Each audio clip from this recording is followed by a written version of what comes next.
Well, everybody, I want to welcome you to our first Tuesday edition of Recovery Live.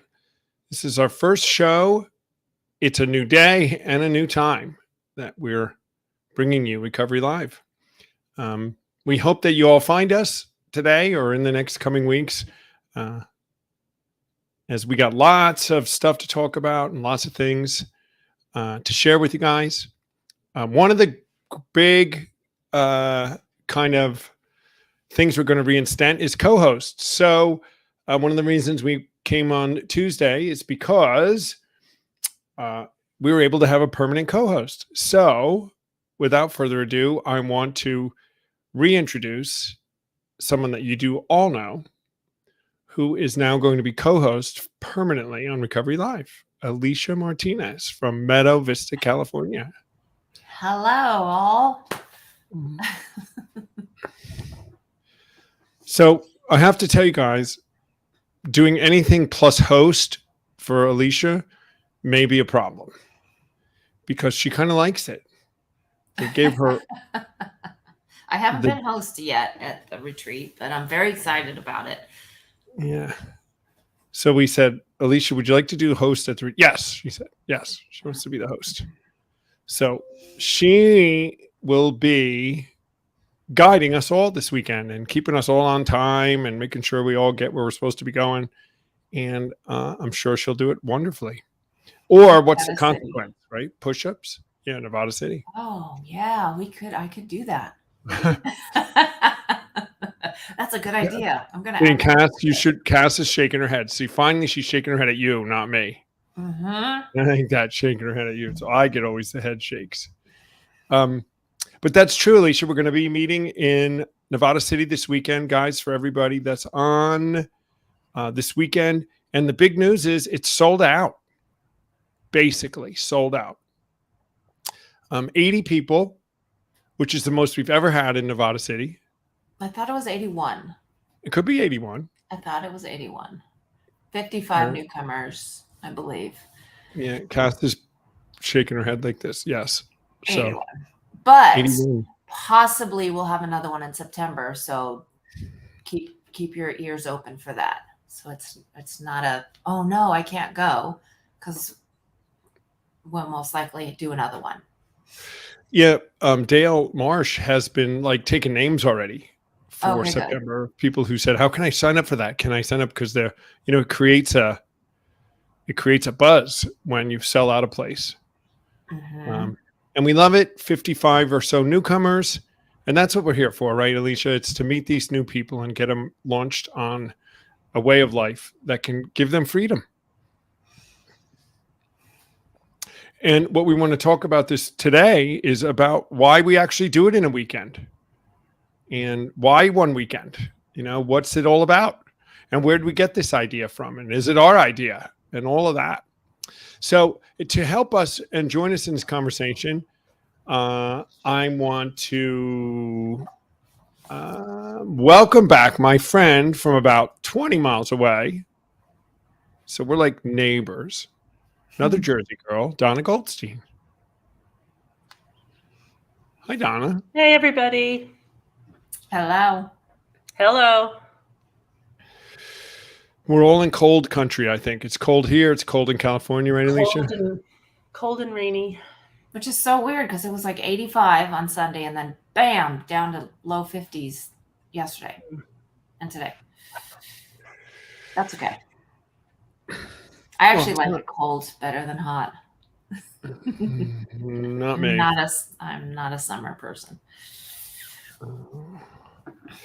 So I'm really excited. I'm flying out to California tomorrow, so I'm really excited about this retreat. It's just when there's so many people. But Alicea and I were both saying we like talking to larger groups better than smaller groups. What about you, Donna?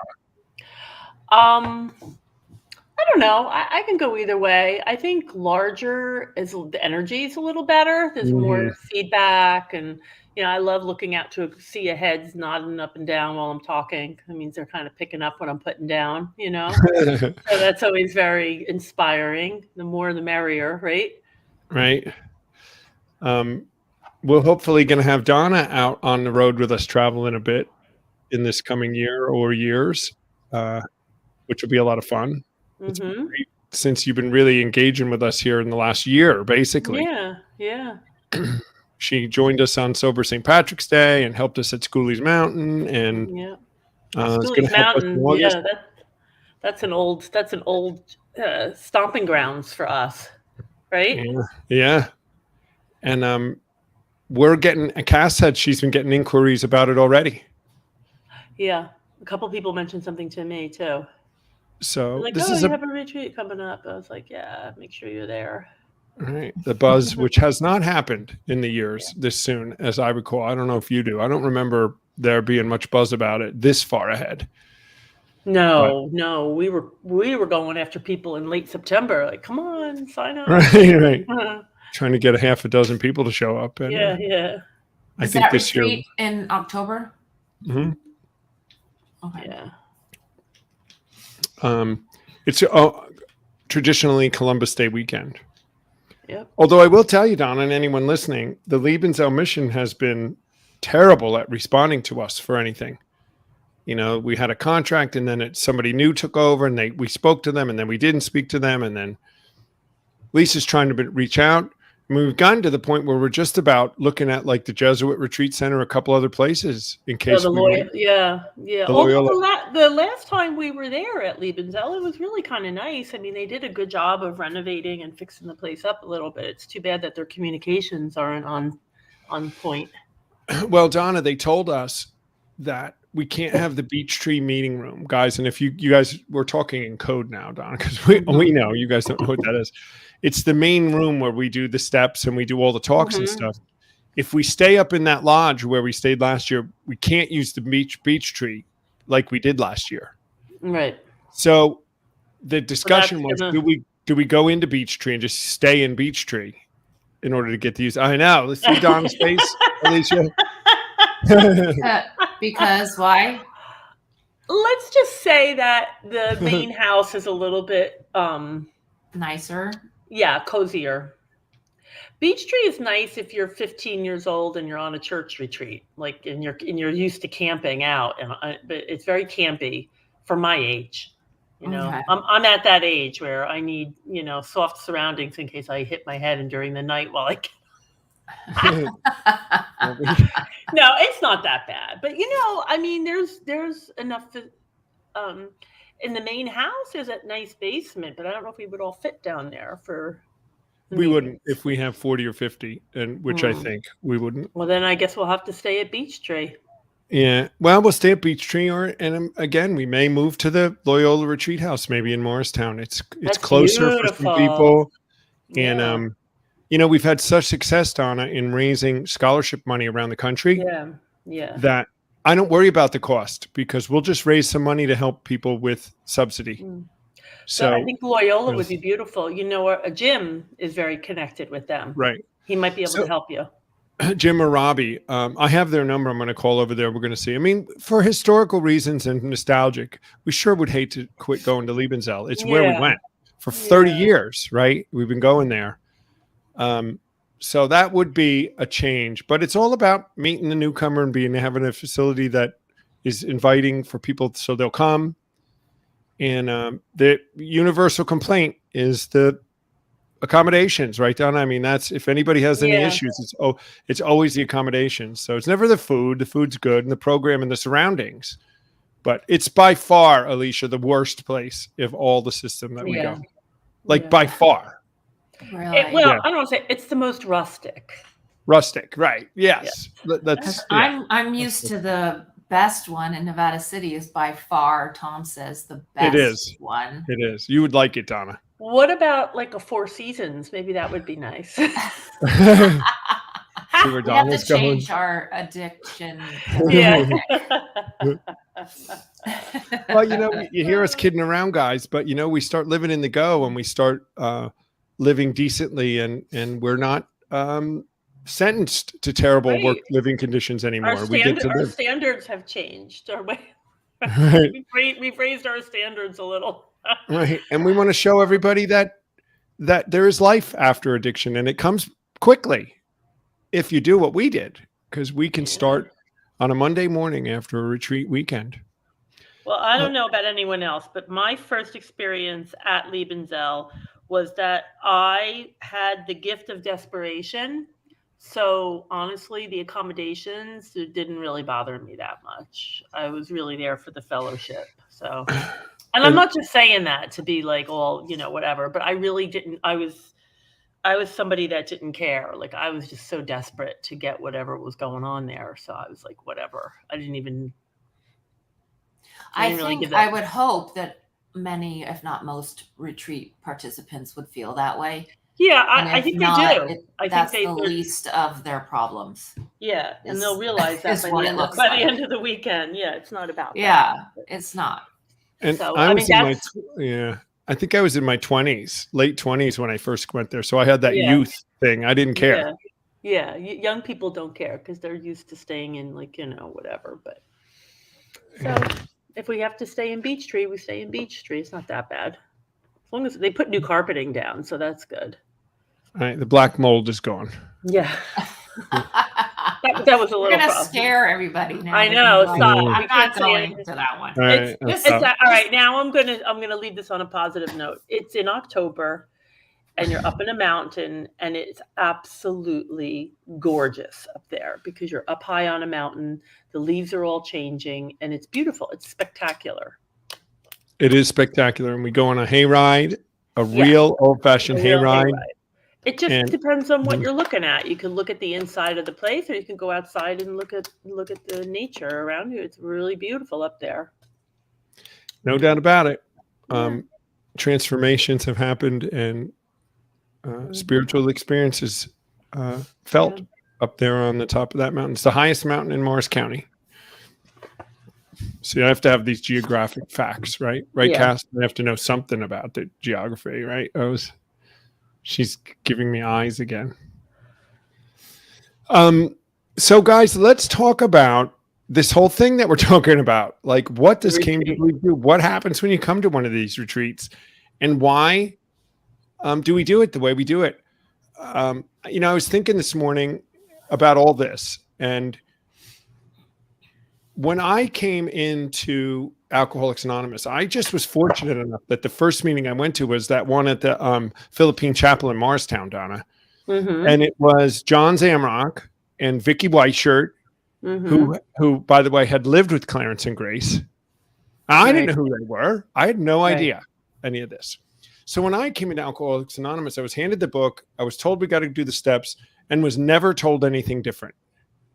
So I came to we did our steps. I did steps and came to a retreat very quickly. The next one, I forget when it was. It was in Amory, I think, or in Minneapolis, which we don't have anymore, but we used to have it back then. Al Tomlinson ran them.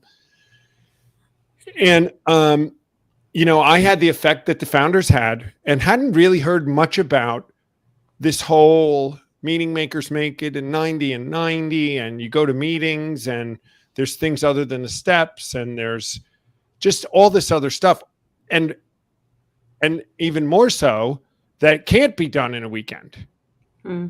I didn't hear any of that stuff until I started to venture out into what we call mainstream AA, or just went out to go to some regular meetings. And I remember going back to John saying, what are they talking about in these meetings? And how come they don't have a book? They don't talk about the steps. Like, I was really one of those who didn't understand. It's like my baseball thing. They were trying to play baseball, but they didn't have a bat and they didn't have a ball. They didn't have the bases lined out. I mean, how do they play? So in that regard, my experience at the beginning was pretty good.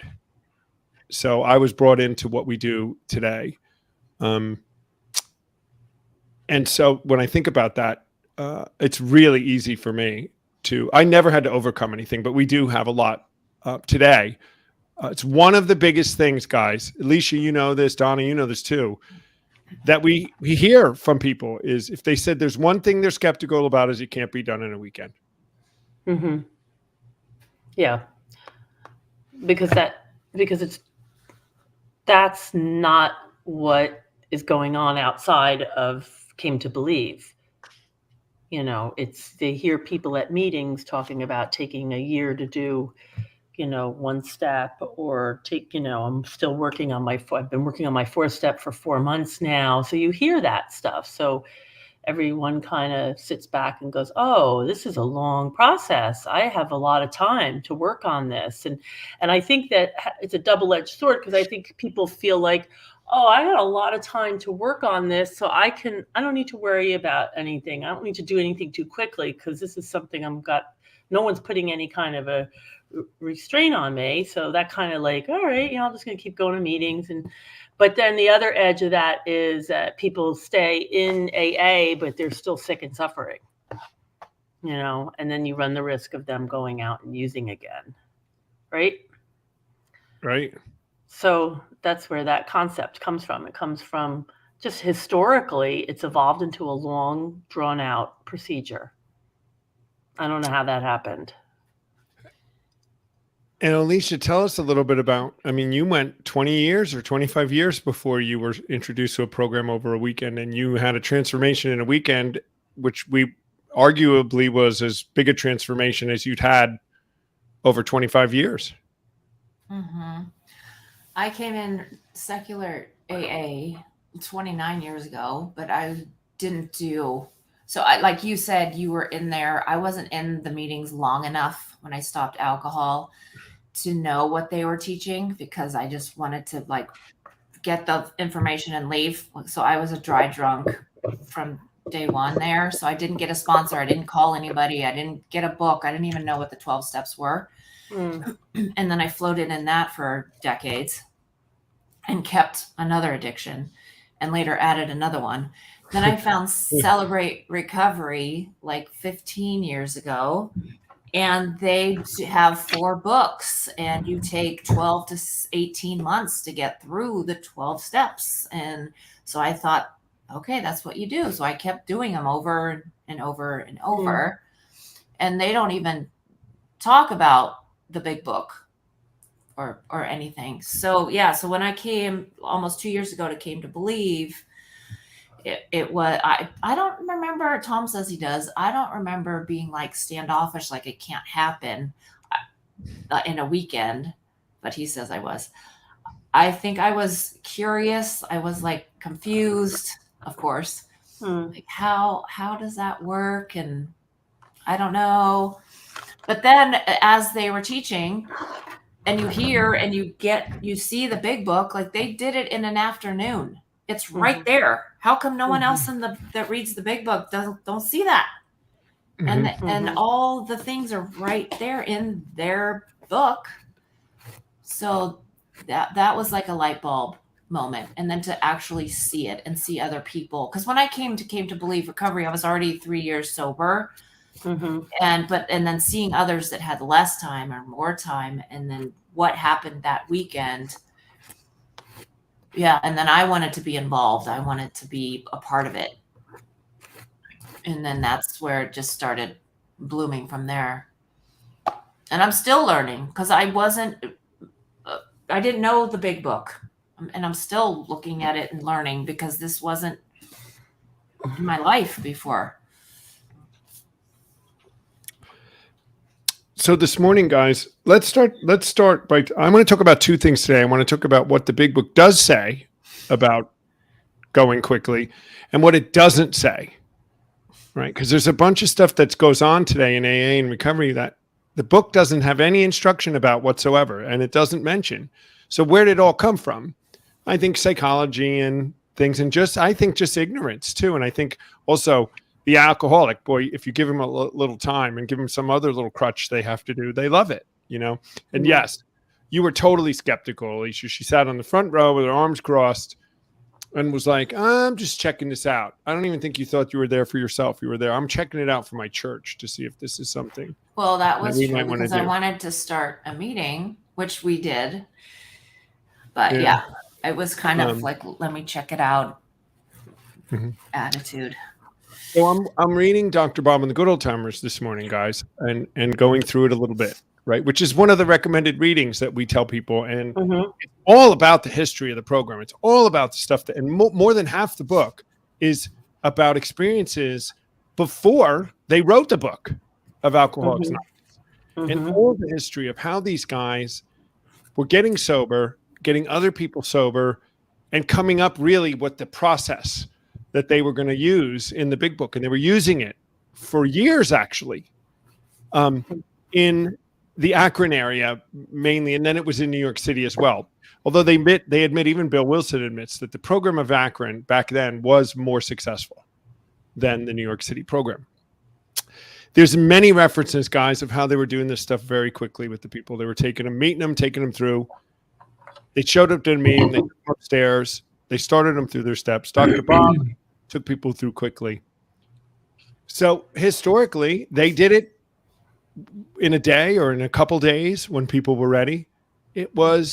That's what they did back then. There's no way around it before they even wrote the book. Actually, some of the controversy came after they wrote the book. Yeah.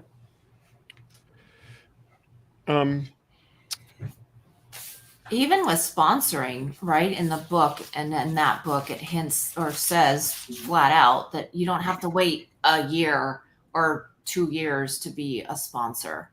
They were getting sober, and then they were going out basically helping right others. away and helping others, right? Yeah. I know other programs I was in, you had to be sober for 12 months and and I mean, which makes sense, but that's not what they did in the beginning.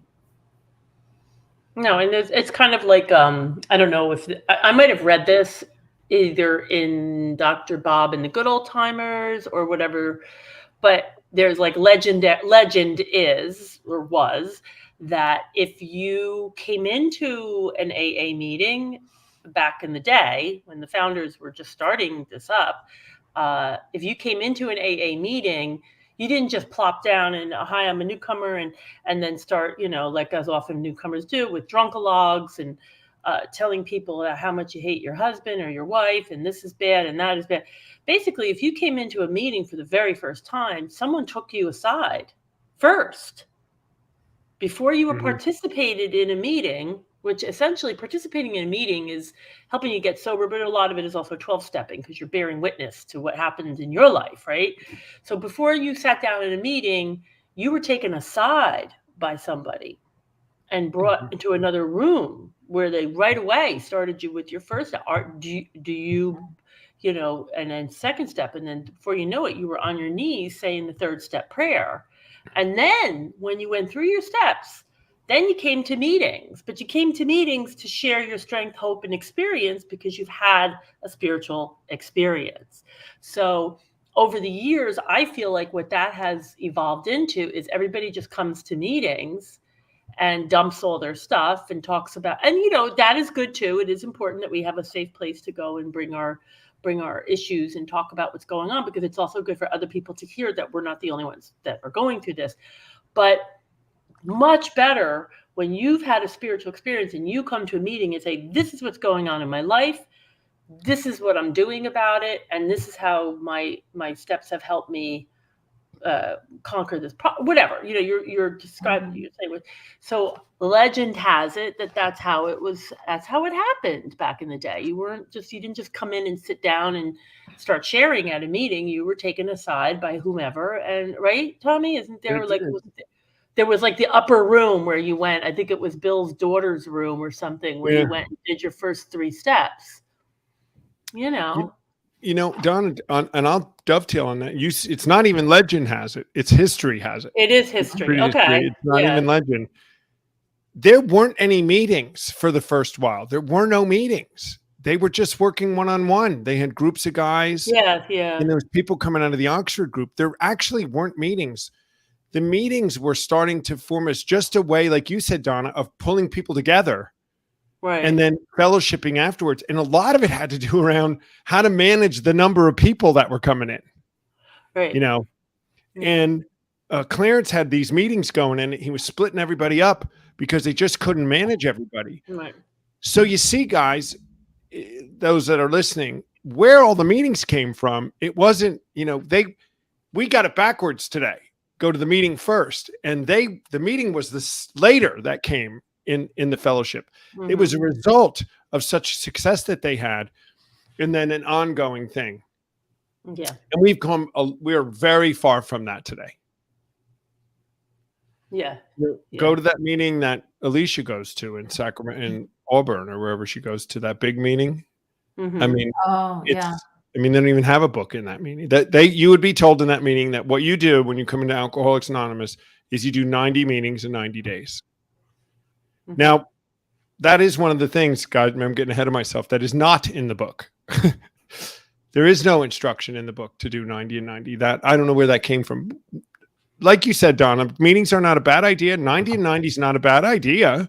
Right. If you're not ready and you need to just go somewhere, I say to someone, you got to go sit. You're not really ready. But once you're ready, it's off to the steps, guys. But that is not the program. No, just going to meetings is not practicing your program at all. I mean, going to meetings for me in the beginning, I did do the 90 and 90, but it was important for me because that's where I found my sponsor, because I was going to meetings and I was listening to women, and I could discern who it was I wanted to sponsor me. Like, that person makes sense. She sounds like she's happy. I'll go talk to her. She could be my sponsor, right? So that's one good reason to go to your meetings. And another reason is to just start building a network and have some kind of fellowship. Or just go, I used to go to meetings, regular meetings, because I was in, let me back up a little bit. So Alicia shared before what it was like for her coming from I did and Tommy didn't do it either, but I did. I'm a person who did do the traditional mainstream AA. I started going to meetings.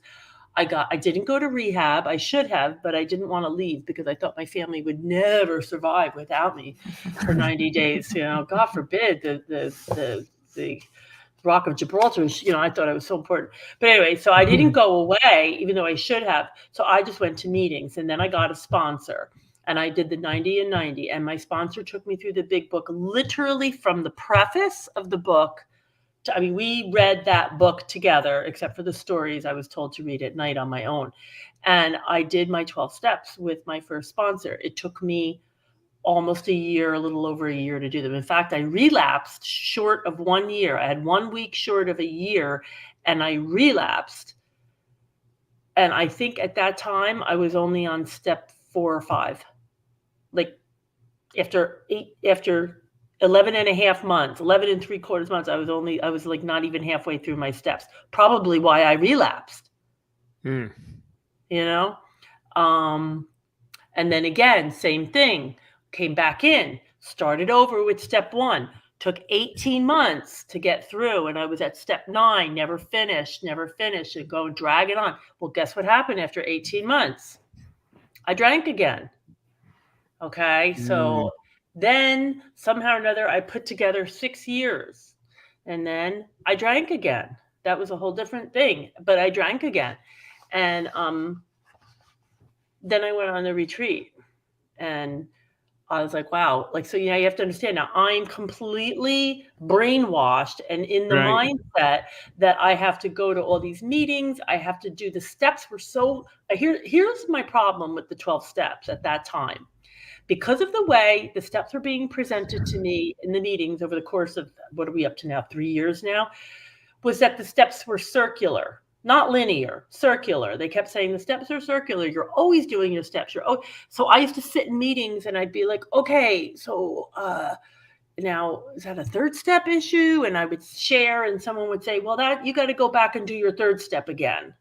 I'd be like, well, why do I got to do my third step again? I did it. It made no sense to me. Oh, you need to, I would have like an argument with someone, and my sponsor would say, you need to do a 4th step. She didn't tell me to do it. You need to do a 4th. So this was how I was thinking that AA was. And I have to be honest with you, I was very confused. I didn't understand the principles and the format of those 12 steps. I kept thinking, and I was always at a loss of what steps should I be doing here? Is this a 6-step issue? Is it a 7-step?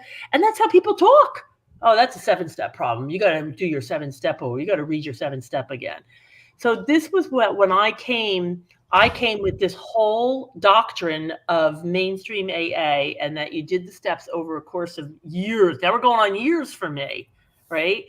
So I come into the retreat, and they tell me I'm going to do my steps in a weekend, and I couldn't. I was also skeptical. But what a beautiful thing it was, not just to have, because they pared it down to 1 through 9 and then 10, 11, and 12. And when I heard that, I was like, oh my God, I have finally figured out the order of these, like, that I don't keep going back and wondering what step is that? You know, it was like, it's 10, 11, and 12 every day. And then I don't have to, you know, so having come from, you know, that type of AA and then going into this, and it's still AA, it's just streamlined. It's really what they were doing, you know, Donna. It's interesting. What you're saying is I get asked, why do you guys do it in a weekend? And I say, why do you do it in a year? Yeah. Like, why not? If you're asking us where we got the weekend from, I'm going to ask you, where'd you get the year from? Because there's way more indications in the book that it was done quickly than there are that it wasn't. Yeah. Oh my God. You come home from your 5th step. You take an hour, 1 hour to go over what you did. And then you go on to your 6th step.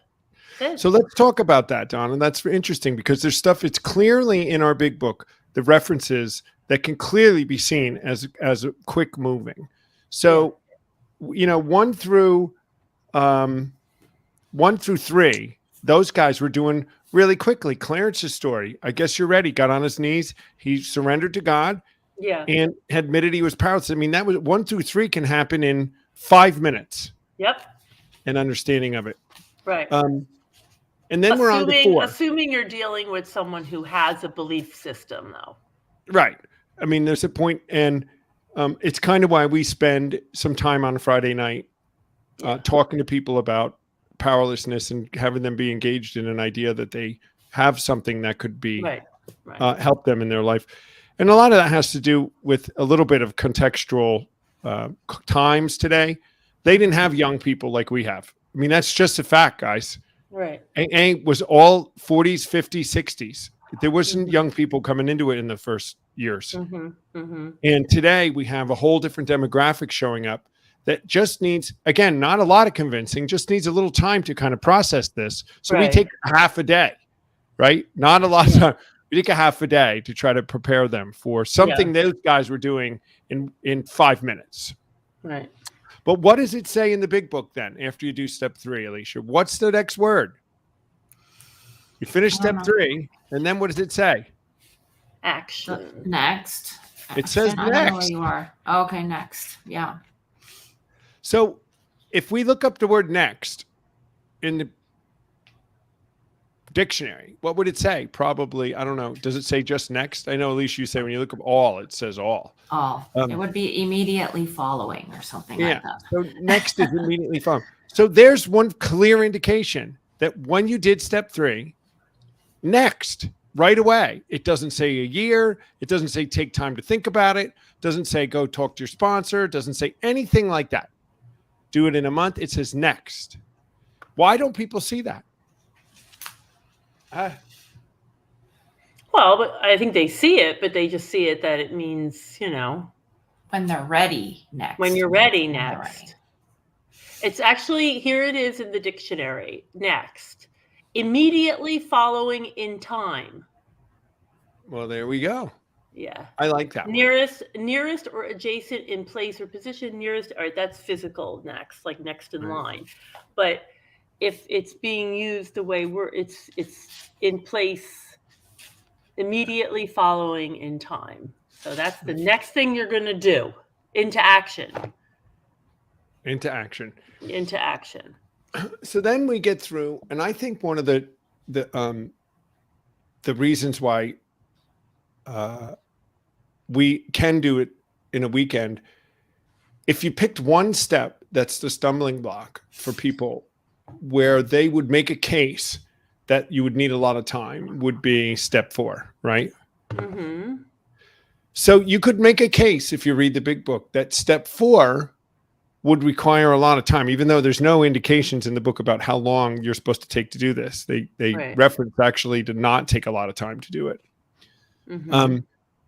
And we know that we're handicapped by the fact that they kind of mingled step 8 work and 9 work into 4 when they talk about making lists of the people and everything, and even being ready to go out to them. They really do mingle 8 and 9 stuff in 4. Mm-hmm. But if you look past that and you look at the references that are also in there about coming to your major character defects, your natures, the big picture things, and that you don't have to get to every one of them. It's just the ones you think about, the ones that you have. There's a lot of references that the exhaustive search of fearless and moral inventory, there's still references that say, based upon what you can figure out right now. And that allows you to move forward. Right? Yeah. Because it says made a decision and an inventory of your grosser handicaps. You have made a good beginning. Right. Is that what you mean? It's exactly what I mean. Yeah. You made a good beginning. Now somebody might say, well, there it is. There's the beginning means you have to keep doing your 4th step. Right. But I say, no. The beginning means that's an indication that we're going to follow it up with something. And there's something called a 10th step.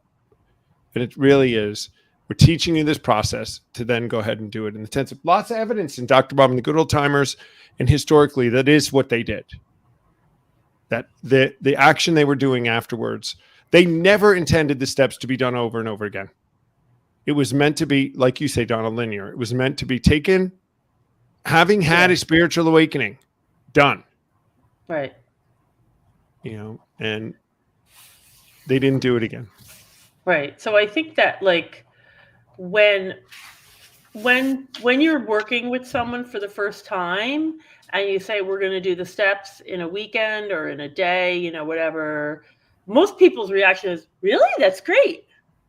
Like most people, they're thrilled because nobody wants to drag this out. Like I just finished working with someone. It took us we didn't have a whole weekend because of the way time laid out, but I worked with her in 3 separate sessions. The first one being the longest session. We did steps 1 through 7 in our first session. I think it was about 3 or 4 hours. We did steps 1 through 7. That's big. Like that's a lot of work. Right. And then the next time we went over 8 and 9, right? And then the last time I met with her was 10, 11, and 12. And, she was skeptical about the speed at which we were working. But, she's doing work at home. Like from her 4th step, we didn't write a lot of stuff. We just did check down the list. But I gave her, based on what she'd shared with me in her 5th step, I said, you need to write more and at your leisure. We're going to remove these things, but I want you to write more about this person, and I want you to journal a little bit about your father. Just because, we're still going to get you through the steps, it doesn't mean that good journaling and insight is not going to be helpful as well. Maybe even therapy, whatever it is you need. But what the goal here is to get you to that 9th step where you can start experiencing some of those promises so that you'll feel you won't be in that hopeless state of mind and body, right? And, I got to be honest with you, when I left her, she kind of, like, I could tell she was dubious about whether or not this really was going to work. Mm-hmm. And I'll share with you that I got a call from her yesterday, because we finished up on Sunday. Mm-hmm. Or Saturday. I got a call from her yesterday, Monday, and she said, I wasn't sure that if I was recovered or not after all this. And I don't know what happened. I was praying the other day and I was talking and thinking, and all of a sudden it came into my mind the words, you are recovered. And I was like, amen to that. Like it took her a little bit longer, but she feels what the work that we did, that she recovered from that in her heart, and that was the message she got from her higher power, from God. Like, you are recovered, so that was a good experience. But I could tell even when I was done with her doing the work, she was still kind of like, you mean I'm not going to, and I was like, no, you're not, you're good. And, I believed it, but I think she needed a little more time to kind of process all the work that we had done. But it was interesting that she was skeptical even while doing it, because how does this work? And I think a great deal of it is based on how much faith we have that it's going to work. Yeah. So there's a great paragraph, Donna, that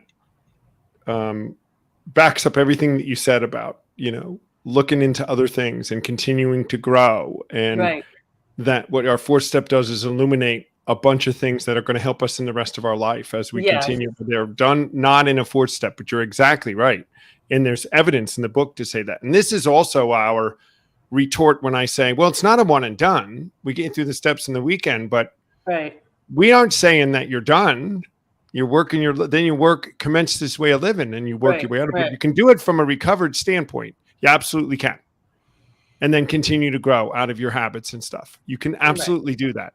And people go, oh, all right, well, I get that. So what's the next reference we see, Alicea, after we do our fourth step and our fifth step that would indicate that this went quickly? In step 6, where it says returning home, that's a good clue right there. Yeah, it says returning home. So returning home from what, guys? Returning home from our fifth step. Fifth step. Mm-hmm. Right? We take an hour. So that's a clear indication that you did the sixth step right away. The immediately. And then if you read the sixth and seventh step are a paragraph in the book. Are you ready to have everything removed? Let's ask God to remove them. Done. Right away, start your list. And we started it in step 4. This stuff really can be done 1 through 9 in a short period of time. You know, we do it over a weekend. They were doing it back then in an afternoon sometimes, or a day. Maybe it's 2 weekends, but it certainly was never a step a month. They didn't even have a year sobriety when they were doing this. How could they have said you need a year sobriety to do this? Right. When it was the most successful, these guys were doing it with each other. Nobody had a year, right? Mm-hmm. So those are some really clear indications. So here's that paragraph right on for step 10. It says it suggests we continue to take personal inventory and set right any new mistakes as we go along. So continuing to take personal inventory is what picks up from where in the fourth step it says you've made a good beginning, right? Now it says we continue. It's teaching us this process of this is what we're going to do for the rest of our lives. But we can get on with it from a recovered standpoint. So step 10 is, it's not a step 4. That's a step 10 saying continuing to take personal inventory. And when we were on, we rigorously commenced this way of living as we cleaned up the past. Indication that you're working your 8 and 9 while you're doing 10. So many indications that this thing moved along. And how it's gotten to where it's gotten today is, it's just concerning. It's just, it is, Donna, you didn't know any different. So you went through all the stuff that people are going through. And you know how many people come to us just like you? They don't understand. How does this work? I got to do another 4 step. And in the meantime, their life is not happy, joyous, and free in every aspect. They might be sober or like without alcohol or drugs. They're just not drinking or using, but I don't think they really, like, for me, I never felt like I was recovered. I always felt like I was still struggling, trying to get this program, just trying to get the program. I just don't, I'm working on getting the program. It's like, how long are you going to be saying that for? Yeah. And it's hard not to say it because everybody around me in those other meetings were saying it. Yeah. Over and over. I'm I got to work harder at getting this program. And I'm like, okay. And that's what I'm like. Yeah. I'm recovering and I'm still struggling with this and this and this. And I'm recovering from this and this and this. And then it's just reinstating that's a mindset. Yeah, like you go to some of these meetings, and not to pick on, I'm not trying to be judgmental, pick on, but it used to really make me upset when I would go to meetings and I'd hear people say things like, I'm just another drunk. I'm still just another. I'm like, no, you're not. Why are you saying that about yourself? You're here in a meeting of AA. It used to be very confusing to me that people were coming to recovery meetings, they were coming to AA, and they were referring themselves as, well, I got to remember that alcoholism is alive and well inside of me, and I'm just another drunk and another bozo on the bus. And I'm like, oh my gosh, like, keep talking like that, boy. You're going to be drinking in an hour. There's like this self-deprecation, And I know in the beginning, sometimes newcomers are treated that way because they need to be knocked down a couple, like, like it's all Right. about us, but it's really not necessary. All this self-deprecation and, I'm just a drunk who, it's just like it's not good. That's not what you are anymore. I remember hearing, and when I hear that, sometimes, I mean, I don't do it now, but I have people say, I'm working on the program, and then I have said to them, "Can I ask a question? What is the program? Yeah. What's your program?" Yeah. And it's always coming to meetings. Yeah. It's so much thought that what AA program is going to meetings. Yeah. And the meetings were the fellowship. It was never the program. No, the program are the steps. It's the steps. And it's all about the steps. And you ever heard anybody say, "I don't know how it works. It just works. You just keep coming back. The miracle happened." And I used to say, "Well, I know how it works. It's chapter 5. It tells you in the book how it works." Right? Yeah. And the change doesn't necessarily happen in the 3 days, but you know what? In those 3 days, the steps are rolled out for you. Right? And you start to understand that. And this change might take a little while longer, but at least you're out from under that heavy blanket of, like hopelessness and whatever. Like, you're not thinking like, I can see why, it's really hard not to drink if you're not really believing that you're on the road to recovery. And there you had said it. There's a mic drop. Yeah. That's why we do it in the weekend. Yeah. That's huge. And that's why they did. They needed to see relief. Yeah. And we can start on that process. You're absolutely right, Donna. People wake up Monday morning and it's step 10, 11, and 12 says there's work to do. Right. We have to commence a way of living. Yeah. But we do it from a whole different mindset at this point. Yeah. And that's the mindset I needed because we're addicts, right? Nothing. Yeah. It has to happen yesterday for us, right? Exactly. I shared a couple months ago at a regular AA meeting in town, and a girl talked to me. She found me somehow and said, "I need to go to one of those retreats." She's actually coming to Nevada City because she was like, "I don't have a year. I need it now. I don't have all this time." So she's coming this weekend. And so I think many people feel that way too, even if they're not voicing it. I think unconsciously, I mean, they don't have a year. They will relapse and they don't know that they can do it quicker. That's the problem. Or should be doing it quicker. And What a great discussion. Well, it's like, it's kind of like if, say, you had a really bad pain, I don't know, in your shoulder, and you go to your doctor and he's like, "Okay, Alicea, here's what we're going to do. I'm going to give you a little injection in your shoulder. It's just going to take away a little bit pain, but you need to come back every day for me to give you more." And like, why would you do that? Like, just give it to me now so that I'm out of pain. I mean, people are in pain. They're sick and suffering, right? They need something to get them out from under. Like you wouldn't treat any other type of pain that way. If there was a solution that you could start feeling better in 3 days, why would you opt to do it for a year?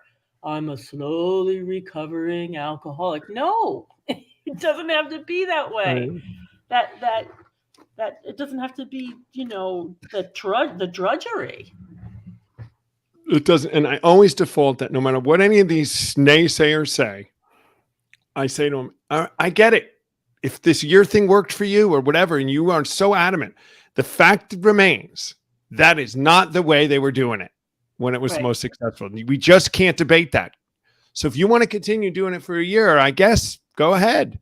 Yeah. But they weren't doing it that way. When it was the whole thing that started this was when they were not doing it that way.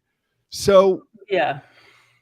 Right? But I will say this: you are going to have a good number of naysayers, of people who did do it that way, who are still going to say that this is not legit because you do it too fast. But there is, and you can say that. You can say, this is not legitimate. You can't do it in a weekend. Those people think that you can recover in a weekend. So, but those are your naysayers that say that you can't. And my response to them would be, Okay, that's okay, fine. Show me where it says in the book that we consider the spine of a. Show me where it says in the book that it has what period of time. Show me. That's what I would say to a naysayer. Okay, if you took years to go through your steps, you must know that big book pretty well. Show me in the book where it says that this has to be a slow process. Show me where. On the contrary, Right. if you really read between the lines and you pay attention to inferences of time, you're going to see that this was all happening over a matter of sometimes like that afternoon. Right. Right. It's funny. There's not right. They won't find a reference for long time, but you will find No. some references for short time. Exactly. So No. why? I don't know. And I think that part of the resistance is that these people, because they, misery loves company. So these Right. people, because they took years to go through the steps and they still may not even be feeling really good yet. They want to make sure everyone else feels the same kind of pain. You got to do it the way I did it. You got to go to 100 meetings in 90 days. And I went to 2 meetings a day for the first year. And, like, I think that they want validation for the fact that they did it that way. So they don't want to hear about people that are doing it the old fashioned way. Ironically, we're doing it the old fashioned way. But I guess it just kind of goes with the way the world is today, because everything that was once good is now bad and what was bad is now good. So who the heck knows? But I'm just saying, like, I would challenge those naysayers and say, okay, now, because I remember going to a mainstream AA meeting at the Unitarian Fellowship in Morristown. It was a 7:30 meeting. And I raised my hand because I was so excited about my Came to Believe retreat. And I raised my hand at the end of the meeting and I said, I just want to let everyone know that there's a retreat next weekend up at Schoolies Mountain. It's with a group of people. And no one said anything. They just thank you for sharing. And then afterwards, 2 people came up to me and pulled me aside and said, I just want to let you know, I know about that retreat. And they are going to try and get you through the steps in a weekend. And don't fall for it, just so you know what you're getting into. And I'm thinking, like, well, what's wrong with that? Like, I couldn't understand why that was a problem to this person. Mm-hmm. Like, why do you care if it only takes me a week? And it's still, if it's legit, it's legit. I would love to see her today and say, oh, by the way, I went on that retreat and I'm still sober. And so I guess it worked. I remember that. Like, everyone was just kind of like, I know about that place. That's the one where they, but you have to let your results speak for themselves, Well, guys, it's been a great discussion. I mean, I don't think we got into half of the stuff we wanted to talk about this today. But we did. If you're listening, hopefully, if you're one of those naysayers, you've had a few things to think about. And, if you're skeptical, I would say come to Nirvana City, but then Sarah's head would blow off because then she wouldn't have anywhere to put them. I know it's because Tom always says yes to everything. Lisa's always telling me, don't commit to anything when you go somewhere. Because I commit to these things that we got to do. And they're like, wow, we're going to do this.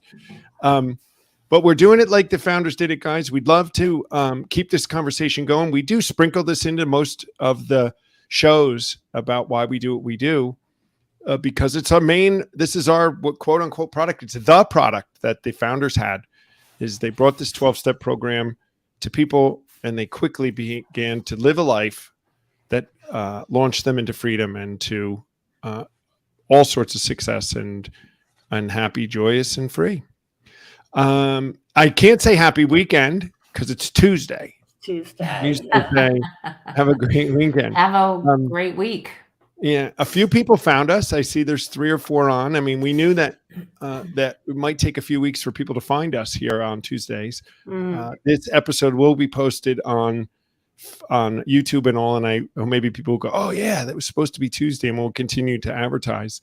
But all the statistical things that Lisa looked up did indicate that this time, believe it or not, as bizarre as it seems, 1:00 Eastern on a Tuesday is a time when people watch these things. Is that right? So yeah, it's a little later for the people in Britain. So it's more close after work, and it's a little later even in California. But yeah, we didn't pick this time just out of the blue. It came from a little bit of research, and the idea that Fridays were maybe not so good because of when they were. Yeah. Anyway, so I want to thank you guys for being on. You guys in the audience, you'll see Alicea every week as co-host. We'll be back next Tuesday, May 9th, 10 a.m. Pacific, 1 p.m. Eastern, 6 p.m. UK. And for another edition of Recovery Live, we'll be talking about how wonderful the Nevada City retreat was last weekend. And then Donna and I that night are going to City Relief for a big gala dinner. City Relief is a homeless outreach organization here in the New York area that Donna volunteers with a lot. I volunteer a little, but we're hoping to partner with them and be one of the solutions for people when they're looking to get free from addiction. We're connecting with everybody. So Donna and I have to get dressed up for this thing. Not too dressed. Not too dressed, but It's no jeans semi-formal. and t-shirts, semi-formal, right? Ties. I got to wear a suit and tie. But Gotta wear a tie. And I gotta wear a tie too, I guess. I'll wear a suit and tie. No, you got to go get a gown. Or something. Yeah. I don't think gown for semi-formal. No. Yeah, down. And then guys, after that, maybe next week I'll talk a little bit about the Greece trip that I'm going on to work at that shelter to help people get trained at a shelter in Greece for doing the program our way. And then we're back at St. Anthony's in the Bronx in June. Alicia's coming out, and the team, we're going to go back in and run another set of those guys through the program. And then in August, we're going to be in Manhattan. Lots of stuff going on. Guys, this summer Came to Believe Recovery. Reach out to us. We'd love to hear from you. Check out our retreats. And we will see you next week, 10 a.m. Pacific, 1 p.m. Eastern, and 6 p.m. UK. Have a great week, guys. Bye.